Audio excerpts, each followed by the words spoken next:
think you're in charge of your mind? Think again.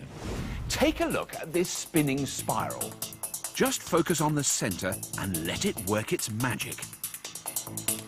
Keep looking. And don't worry, we're not trying to hypnotize you.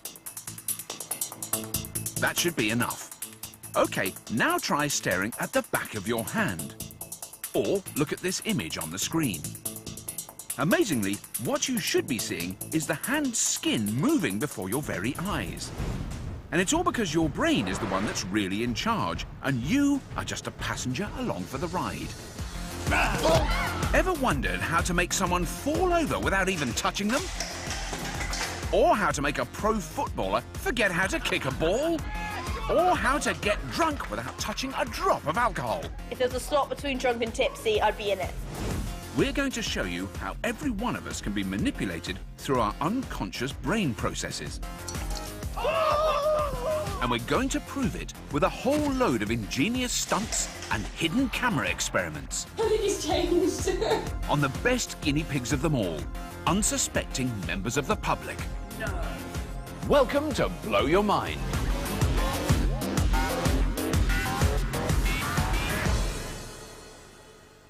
That spiral thing, weird, huh? But it's not only visual tricks that your mind plays on you. In fact, it's possible to consider the brain like a big factory, and your conscious mind is like the person who thinks they're in charge. You're making the big, important strategic decisions, like what to have for lunch.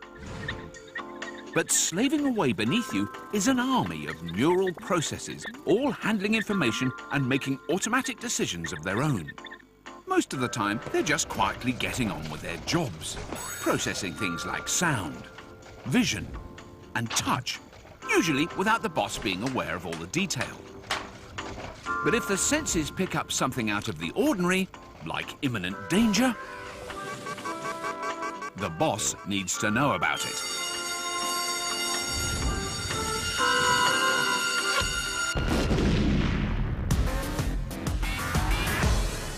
There are two kinds of reaction to external stimuli, a conscious one and an automatic one. Now, here's a conscious one.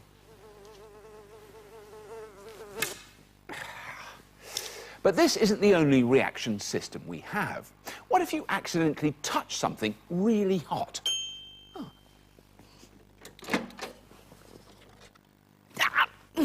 Chances are you've pulled your hand away before your conscious mind has even noticed.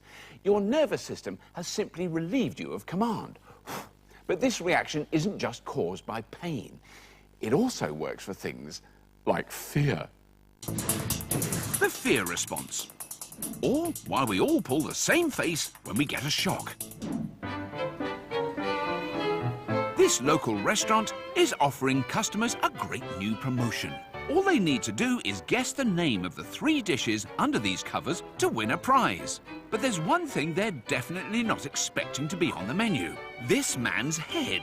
The question is, how quickly will they react when they're suddenly faced with this terrifying sight? What we're doing is we're doing a competition today, and if you get all the answers correct, then you could win a meal for 2. So lift up the lid. The first 2 dishes hold no surprises. Shepherd's pie. Shepherd's pie, exactly. But the third one... And then you see... As soon as they're faced with something unexpected, an unconscious fear response kicks in. The reaction is almost instantaneous. Usain Bolt can react to a starting pistol in as little as 0.165 seconds. But our automatic reaction time can be as fast as 0.05 seconds. That's 3 times quicker than the fastest man on the planet. And it happens before we even realise what's making us jump. You're not expecting that. So it's kind of a shock to the system, so it's an immediate reaction. Within a few milliseconds, I was just like, whew, it just scared me, so I didn't realise what happened. Fear is one of the quickest, most automatic responses we have, and the reaction is something we can't control. What's going on? The speed of our reaction to external stimuli depends on how far the information has to travel and how much processing has to go on. If we feel a pain in our foot, the signal has to go all the way up our body before we realise we should probably move it. Visual fear cues take a much shorter route. When we see something that makes us jump, the nerve signal makes the short journey from our eye to the amygdala. It helps orchestrate an arsenal of automatic responses, including increased adrenaline to speed our movement. Our liver starts burning glucose for increased energy. And most importantly, our muscles are told to get us out of the way, sharpish, all without bothering our conscious brain. If we thought about it, it would slow our reactions down, by which time it might be too late. But it's not just about what's happening on the inside. A sudden shock triggers a range of survival responses on the outside too, which become visible in extreme slow motion. The classic fright reactions we all recognise have a purpose. Our eyes widen to let in more visual information. Our mouths open to take in more oxygen. Our hands move out in front of us for protection. And we either stand firm, ready to face the threat, like this lady, or we prepare to run away, like this man. And these reactions are universal. So, whether you're doing this or this, you may sometimes look silly, but those super speed reactions are your brain's way of keeping you out of trouble. Thank goodness for that. So next time you jump out on someone and they do this face, you can make them feel much better by telling them it's an automatic response. Have you ever been sitting on a train ready to leave the station? You think you've set off, but seconds later you realise it's actually the carriage next to you that's moving. Your brain got it wrong and gave you bad information. And the reason why it did that is called optic flow. Or in our case, how to make someone fall over without touching them. Optic flow is the stream of visual information we experience as we move through the world. When you travel forwards, distant objects in front of you hardly seem to move at all. However, as you approach them, they seem to speed up and then whiz past in peripheral vision, creating a visual flow. The same applies when you're walking. Your brain assumes that the world is stable, so when you experience optic flow, your brain also assumes you must be moving, and it automatically corrects your posture and balance. Otherwise, you'd fall over. So can we make someone drop a tray of drinks by messing with their mind? This is the Blow Your Mind photographic studio. Our actor is playing the role of photographer. He's pretending to take some test shots of a new brand of upmarket sparkling water. And he's lined up a series of unwitting models to help him out. Oh, here's one now. If we imagine that we are at the most exclusive hotel ever, and you are the beautiful waitress who is delivering this fantastic product to a table of megastars, don't worry, you won't drop it, I'm sure. That's great. And then find that spot on the wall and lose yourself in the scene. He's about to take the picture. She's all set. And look to the wall, look into the wall. And for no apparent Imagine reason, the amazing scene. She drops it. But she's not being clumsy. Because our photographer's studio is not all it appears to be. The whole thing was specially constructed earlier in the day.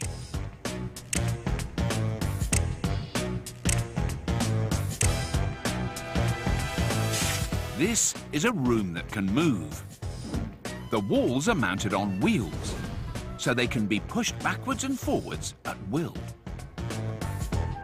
As soon as the walls move, the person inside experiences an optic flow. As far as their brain is concerned, it's not the walls that are moving, it's them. And their body's attempt to compensate makes them lose their balance.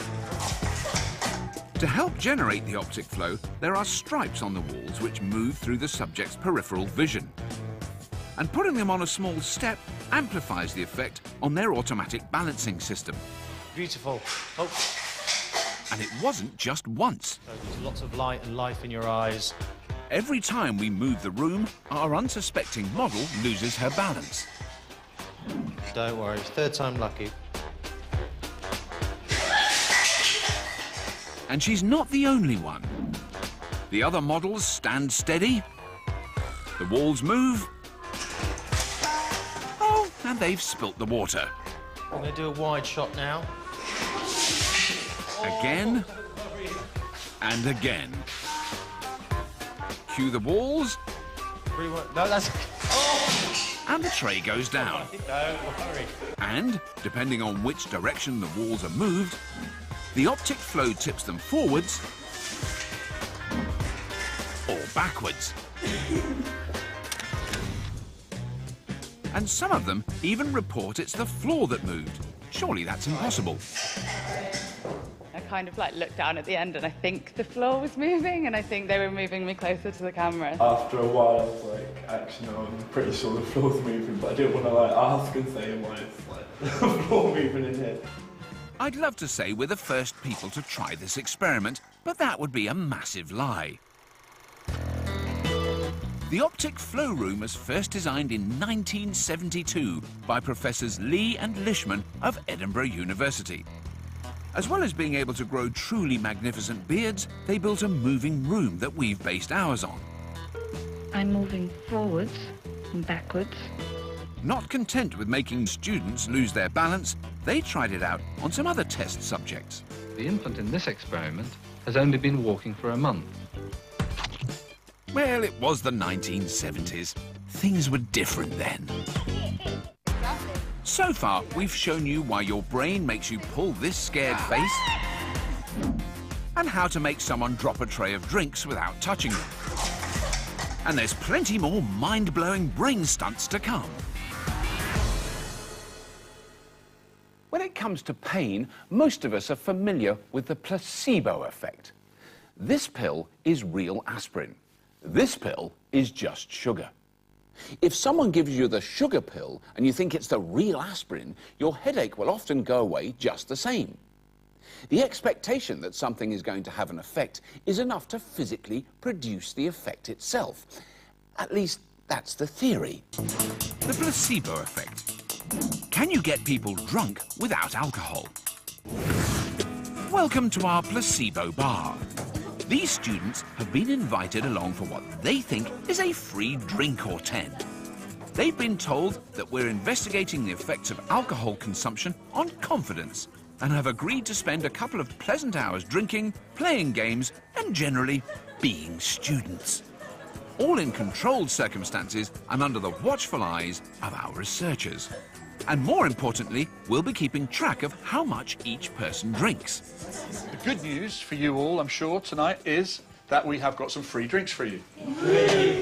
What they don't know is that we've replaced all the alcohol in their drinks with non-alcoholic alternatives. So tonight, they'll be drinking nothing more stimulating than tonic water and alcohol-free beer. You can see there's some bottles of beer here. We've also got some spirits there. And it's time to have your first free drink. Yay. So our students get stuck into the free bar, thinking this is all a test to see how alcohol affects their confidence. Well, they all seem pretty confident when it comes to drinking. As the minutes roll by, the drink tally mounts up. With an average of 4 drinks each, we've asked them to rate their drunkenness out of 10, 1 being sober, 10 being legless. Bearing in mind they've drunk absolutely no alcohol, it should be 0. I don't remember how many drinks I had, and I'm probably like 5. But he hasn't had a drop. I feel probably about 5 or 6 out of 10. And she hasn't even had a sniff of booze. On a level of 1 to 10, I say a 6. 6. Let's go 6. 6 is a good number. Blimey, either she sneaked in a hip flask or her brain is telling her that she's getting tiddly. There's no good way to say that you're a lightweight, is there? Really? No. It seems that because they think the booze is real, the placebo effect is tricking their brains into reporting the first signs of drunkenness. But after another 60 minutes drinking, will they be under the table or will they realise it's all just make-believe? We'll come back later in the show to find out. How clearly do you think you see the world around you? Pretty clear, right? Well, what if I told you the only thing you really see in high definition is a small spot in the centre of your vision, about as big as your thumbnail at arm's length? The rest is much lower resolution, and our brains do us the favour of piecing it all together as one clear image. Peripheral vision. Why we can't really trust it. For example, here we have a lovely photograph of Albert Einstein. But let's move it further away. Now who do you see? Either Einstein has just become strangely glamorous, or you should be seeing a blurry Marilyn Monroe. There are no camera tricks here. That was the same image. As the picture moves away, the high-resolution detail of Einstein is lost, and the low-resolution image of Marilyn dominates, even though the picture hasn't changed. Compared to the middle of our eye, there are few receptors at the edge of our vision, and the ones we have got are not sensitive to colour. If we saw the world through our peripheral vision, it might look a bit like this. Pretty rubbish. So why aren't we aware of this? Our eyes constantly flit around up to 5 times a second, called saccadic movements. They continually take quick samples of the visual world, and our brain fills in the rest, so we see the world clearly and in colour. So in order to test out the shortcomings of our peripheral vision, we've sent our hidden cameras and a fake policewoman onto a busy high street. Armed with a photo fit, she'll be asking shoppers if they've seen this man, a genuine Freddie Mercury lookalike. He'll be lingering in their peripheral vision. Will they spot him? Excuse me, sir. Hello. Just wondering if you mind having a quick look at this, see if it's anyone you've seen or recognise. We know that often when it gets very cold, he breaks into wearing this sort of bright yellow jacket. I don't know if that helps you visualise him at all, and you haven't seen a man with a yellow jacket on the high street at all? No, the thing about Lewisham High Street, it's, you know, when you're down here, you're so focused. Sure. And unless something drastic happens, sure. Yeah. You don't pick it up. So that doesn't remind you, nothing you've seen at all? A normal human field of vision is nearly 180 degrees.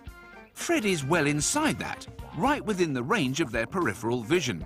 But as their eyes are only seeing him in low resolution and poor colour, their brains don't register he's there. Yeah, so he looks like a bit of a man's man, so yeah, with a white... Yeah. No, had I seen this person, I would have definitely known. Okay, all right. So there's nothing you've seen like that on... No. I haven't seen this person. Okay. All right, lovely. Thank you very much for your time. Thanks. So that seems pretty conclusive. Our peripheral vision can be rubbish at picking out important things, especially Freddie Mercury. Our brains crave harmony. They like to assume the world is a logical, rational and stable place, even when it may not be. Take me relaxing in this armchair. Your brain is more than comfortable processing this situation. It's all very harmonious. Still feeling comfortable? I am now disrupting your brain's harmonized view of what it would usually expect a face to be like. Hard to look at, isn't it? And relax, we're back to normal. But this craving for harmony means our brains can be tricked into generating harmony when it's not there. And to investigate this mind trickery further, we decided to embark on some market research. Choice blindness. Why your brain sometimes refuses to spot the difference. Today, some unsuspecting members of the public have been asked to come along to our market research room to give their opinions on an ad campaign for a new brand of chocolate. Our actor will be running the session. But of course, they're not here to talk about chocolate. In reality, they're part of an experiment. And it's all about how our brains can automatically overlook things that a part of us knows is wrong. Our actor asked them to give their opinion on a face for the brand. Our client's going to be running a big print campaign. They're looking for a woman to front this, someone who you might just see on the street, you know, okay? Yeah. So you've got A and B there. Which one there would you go for? Personally? Yeah. A. A.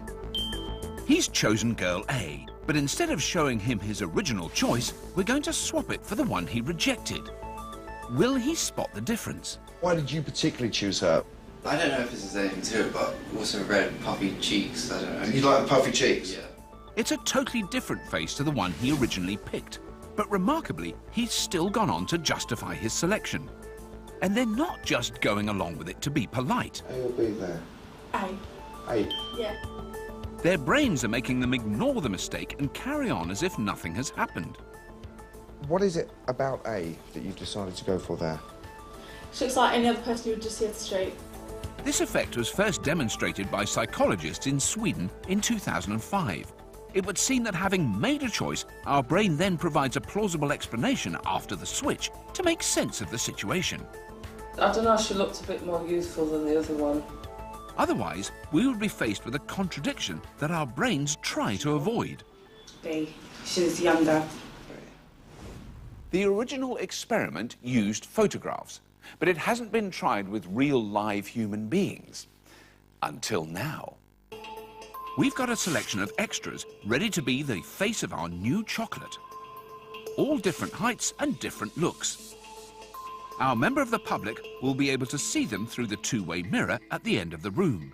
Our client, they're going to be rolling out a big TV ad campaign. Yep. Now, what I've done is behind this window here, Yep. we've got 4 actors. And I want you to take a look. They're numbered 1 to 4. Okay. And I want you to just take a quick look and just your instant response, which one of those is your favourite. Okay. Okay, so if we can have the lights on, please, guys.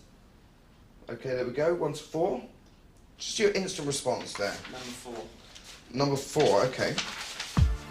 He's chosen this man, but we're going to switch him for this guy. Time for a quick change. So, can we have another look at number 4? Will he notice the swap? What is it about number 4 that made you choose? I don't know, he just seems pretty laid back. Yeah? No, he hasn't. And just like before, he still goes on to justify his decision afterward, even though it's a totally different person. Honestly, the first thing that would be pretty relaxed and similar to myself, so. Okay. Maybe it's easy to make a mistake confusing 2 faces you've just seen. How about if we introduce someone completely new, and for good measure, he's got different coloured hair from all the others? Okay, so which one of these 4 men would you prefer? Very last one to your right. Number 4. Number 4. Okay, if we can have another look. What was it about number 4 that made you pick him? It's got like a quite a pleasant demeanour about him. He looks kind of smooth looking. Yeah. Choice blindness still seems to work even if the switch is someone who's physically very different. The effect is strong, but not for everyone. In the original experiment, it worked for about 75% of test subjects. And in our experiment, we found approximately the same success rate. Okay, we have number 2. It's a different guy, isn't it? That should be number 2.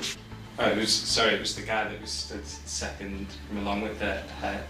That's not the same guy, is it? For these people, their brains have spotted the contradiction and realised a switch has occurred. He doesn't even look like him now. I think he's changed. But these people are in a minority. Most subjects don't spot the switch and act as if the new face was their original choice all along. But will it still work if the man we swap in is 20 years older than the others and with grey hair? Okay, I just need your rapid response to this. Instinctively, which one do you prefer there? We've got 1, 2, 3, 4. The one number 3. Number 3. Okay, you can see him fronting a television campaign for fruit flavoured chocolate, yeah? Yeah. It's the biggest switch yet. Well, let's have a look at number 3 again. Can I ask why you chose number 3? He looks serious enough to do the advertising. He's serious enough to do it. If there's one word to describe him, just one word, what would it be? Proactive. Proactive. He does indeed look proactive, but he's not the same man. We've been showing you how your brain is the one that's calling all the shots.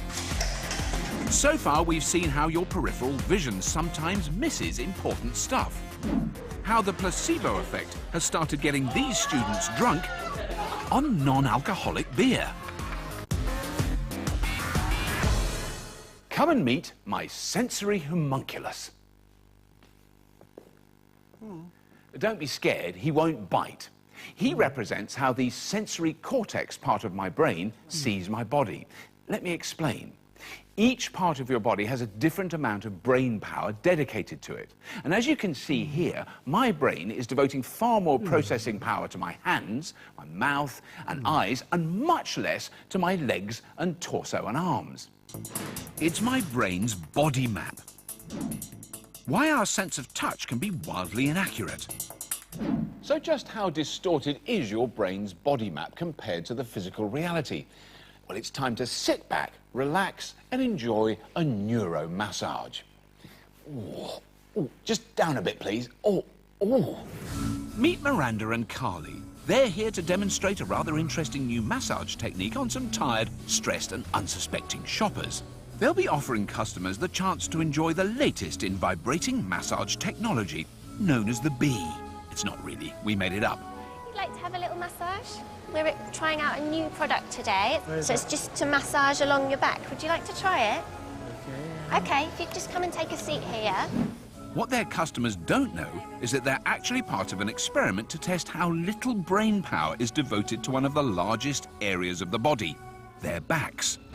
Now, if you just concentrate on the scene, listen to the waves, and I'm going to place the Bee onto your back now. Okay, how does that feel? Yeah? I'm just going to start off. Ooh, this is relaxing. I'm just going to start off with a slight pressure and then increase it slightly, okay? Now remember, he's only expecting one vibrating Bee massager on his back. Will his sensory cortex pick up the change when more bees are added? There's two. How does that feel? Feels nice, yeah. His back hasn't picked up on the extra 2 massagers. That's 4 bees now. He still thinks it's only 1. How does that feel now? That's good, yeah. Now 5. Yeah, that's very good. 6 bees on his back. How pleasant. Oh, that's very good, actually. Incredibly, even though he's only expecting 1, there's now 7 vibrating Bee massagers touching his body all at once. And he still hasn't noticed. Why hasn't his sensory perception picked up the change? With limited resources, the map our brains have of our bodies isn't always accurate. Having good touch sensitivity on our backs is not a priority. In fact, it takes Miranda to go on a tea break for anyone to notice. How do you take it? Do you want milk, sugars? Do you know what? I better come with you. Okay. I'm just going to leave you for a second. I could just feel 1, but didn't expect there to be 8.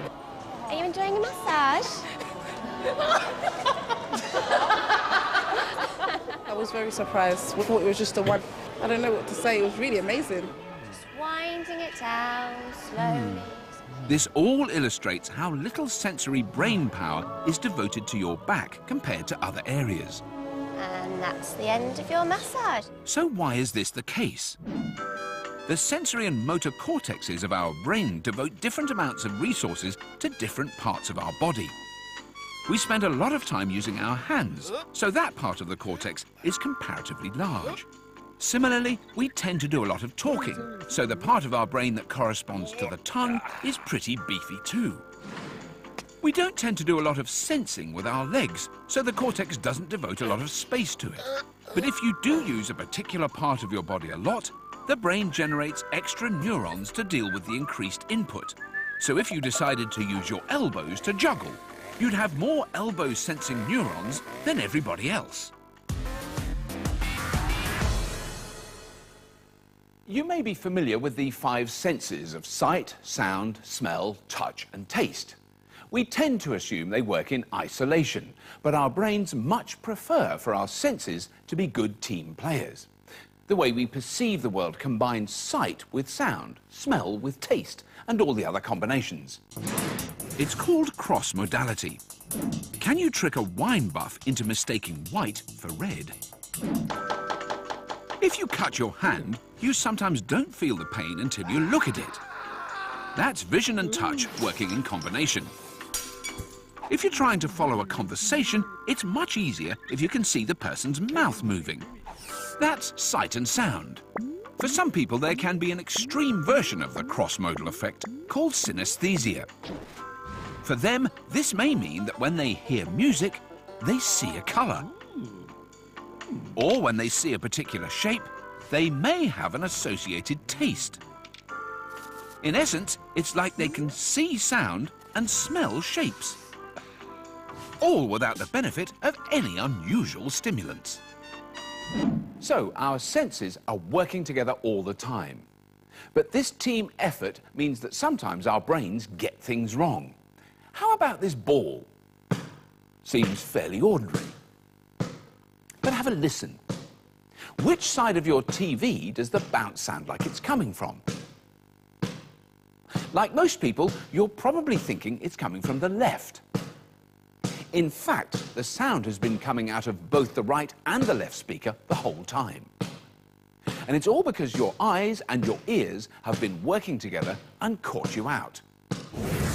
In order to see how strong the cross-modal effect can be, we've put on an elite wine tasting event, showcasing 3 of the finest reds and whites from the New World. And hosting this event is professional sommelier and wine expert Gilbert Winfield. All under the gaze of our hidden cameras, the tasters arrive for what they think will be a spot of this and a lot of that. It should be extremely hard for someone who knows about wine to mistake the fresh, light flavour of a good white for the rich, fruity texture of a red, or so you'd imagine. But looks can be deceiving. Rather than trying 3 reds and 3 whites, our wine enthusiasts will only be drinking white wine.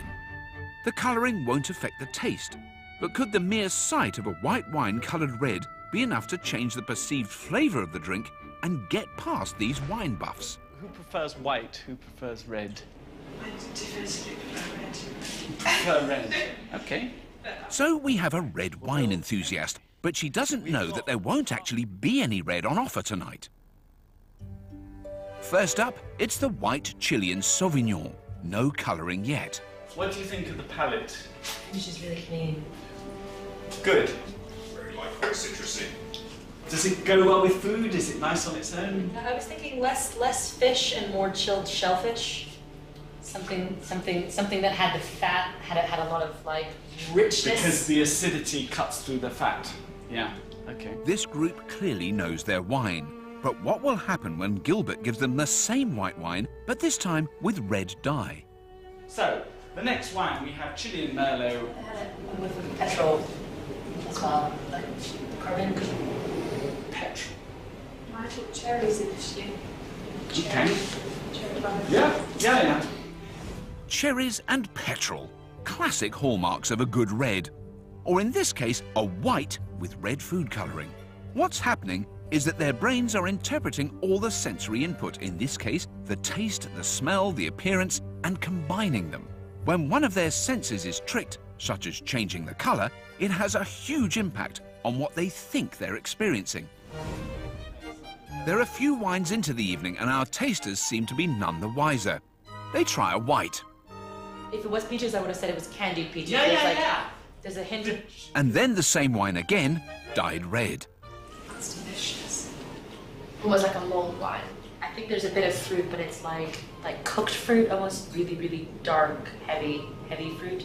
Maybe. Mulled wine? They may be seasoned wine tasters, but this fake colour is playing havoc with their senses. Time for Gilbert to put the group straight and tell them it's all been a ruse. Or should that be rouge? You've had 3 wines this afternoon. Not 6. No. The reds are whites coloured with red food dye. Really? Okay. As soon as you see the different colour, you automatically change your viewpoint. So when I saw the red, I thought of red wines and what classically red wines might be. I didn't trust my taste, trusted my eyes. I was like getting super clean elderflowers, the word that you said, on the white. And on the red, it was like, it was fruity. Yeah, it was definitely cherries. I think that was a wonderful testament to the power of sight in tasting. Our brains are brilliant at adjusting to the world around us. Ever notice when you walk indoors on a sunny day and the room seems darker than it really is? or when you get off a boat and the ground beneath your feet still seems to be rocking? Well, it's all because of a clever little process called adaptation. Adaptation. Can you make a professional footballer forget how to kick a ball? Imagine if you could suddenly feel everything in full, unfiltered high definition. Your clothes on your body, the shoes on your feet, every single thing you can touch, smell, see, 24 hours a day with no let-up. Pretty soon, your conscious mind would become overloaded, hand in its resignation notice, and take a holiday. To stop you going entirely mad with overstimulation, neural networks sometimes give up reporting upstairs. If one raindrop falls on your head, the "it's wet" neurons fire to let you know. A couple more drops and they fire again. But once it starts raining heavily, they don't bother keeping up and stop firing. After a while, the default setting is wet. They're basically saying, look, all you need to know is it's raining. I'm having a rest. I'll call you if anything changes. But just how far can you push your brain's ability to adapt? This sporty street entertainer is looking for members of the public to take on some simple challenges. But there's a catch.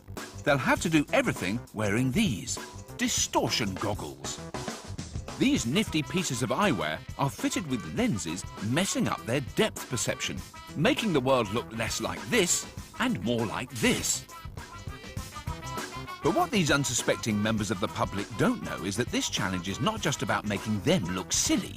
It's actually an experiment to find out how quickly their brains can adapt. It's like drinking a bottle of whiskey. Because they can't tell how far away things are, even a simple task becomes almost impossible. It's time for Distortion Football. At first, the change in visual perception seems to be badly affecting their footballing skills. 2 balls. There are 2, right, well, there you go, it's 2 a side. It also appears to be affecting this man's ability to follow the rules. No, stop jumping! But amazingly, after just a few minutes wearing the goggles, adaptation starts kicking in. 5 minutes ago, they were playing like complete idiots. Now they're playing like this. Oh, he's trying tricks though and everything. They won't be winning any trophies, but our players are exhibiting an unconscious recalibration to how they perceive the world. Ronaldo! So how did it feel to adapt to such a big change in vision? After the initial sort of maybe 5 minutes or so, you just got used to it. It's on the wall! When we play the football game, I feel dizzy. I think I adjust like it was my normal vision. In just a few minutes, these sporting superstars were able to adapt to what their eyes were seeing. But there are some adaptations that can happen much more quickly. So quickly, in fact, that the brain can have trouble adjusting back to normal. We're at the training ground of one of London's oldest professional football clubs, Leyton Orient. First-team player Leon McSweeney has always had perfect vision. Now, he's still got perfect vision, but everything he can see is deflected by 10 degrees by these special glasses. Without the lenses, he would see the goal here. With them, it'll appear over here. And he has no idea how he'll react or how it will affect his finely honed sporting skills. Initially, the reaction is the same as the other glasses we tried. He's completely hopeless. But in just 4 minutes, his brain has shifted his perception by 10%, matching the world he's seeing. And it's not just his ball control. He's adjusted so well to the shift in vision, even his penalties are spot on. But what will happen when he takes them off? Without the glasses, common sense says he'll be seeing normally again, and he should be able to hit the goal, something he's done thousands of times before. Let's see.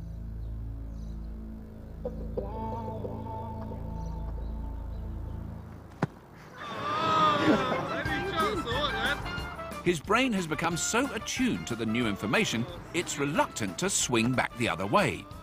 It's still seeing the world as if he's wearing the glasses. And there's nothing his conscious brain can do about it. Don't worry about his football career. His vision will go back to normal. eventually. Remember those students we plied with free fake drinks? Time to find out how the placebo effect of all that alcohol they haven't drunk has altered their behaviour.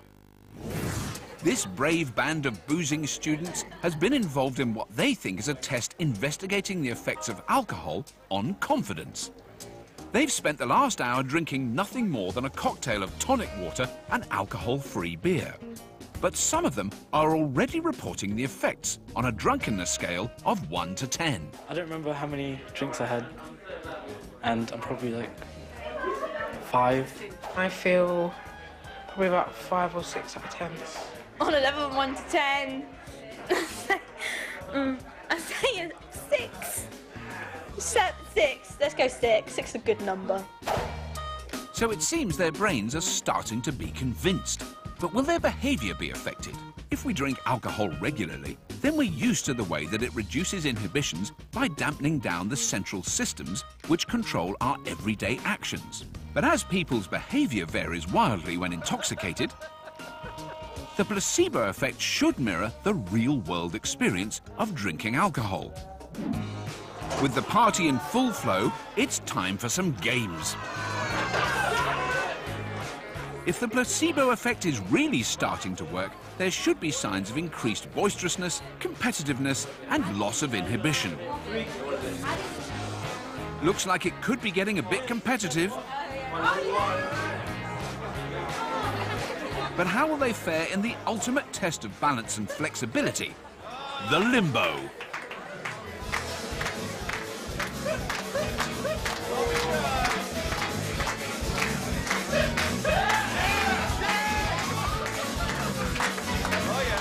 Oh dear.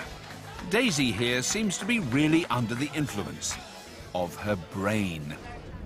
2, 1. When they arrived, we asked the students to take some photos in our booth. 2 hours in and having consumed an average of 8.5 non-alcoholic drinks, it's time for another photo shoot. A perfect opportunity to see if there's been any loss of inhibitions, a sure sign of intoxication. It seems so. But there's one of the group that has been affected more than anyone else. Sorry, I'm really sorry. It's safe to say Daisy seems a little worse for wear. I'm feeling between drunk and tipsy. If there's a slot between drunk and tipsy, I'd be in it. After 2 hours boozing, it's time to reveal the sober truth to the group. It's just their brains telling them they're drunk. Who out of the group would be surprised to know that in the last 2 hours, you have not, any of you, had 1 tiny milliliter of alcohol? Nothing. No way. Oh my God. The beer bottles were filled with non-alcoholic beer. The vodka was water. I feel drunk. I just do. I don't understand why, because I don't know alcohol. But it is in my head. Poor Daisy. She'll probably need a hangover remedy, maybe a placebo one. But how does the extreme reaction to this placebo effect actually work? Every time we experience something new, our brain makes a set of neural connections associated with the experience. There's even a bunch of networks all related to drinking. There's one for the sound, the taste, seeing your drink poured. And there's a network for the effects of alcohol. After a while, they all become associated and get used to hanging out together, a bit like friends at a party. With the other networks operating, the alcohol network also starts working, even though there's no alcohol present. And sometimes it wants to bring along its pals, the networks for competitiveness, loudness, and loss of inhibition. Eventually, all the networks are operating, and people can behave as if they're drunk, even if they're not. So we've seen how automatic brain processes can be tricked into tipping us over, learnt the limitations of peripheral vision, and seen how our unconscious reactions can be faster than Usain Bolt. We think we're in charge, but we're not really. It's our brains who are the real boss. Think safely. 2 teams of London breakers go head-to-head in a bid to make the most profit on spare parts in a brand new season of Strippers Cars for Cash, coming soon to Nat Geo.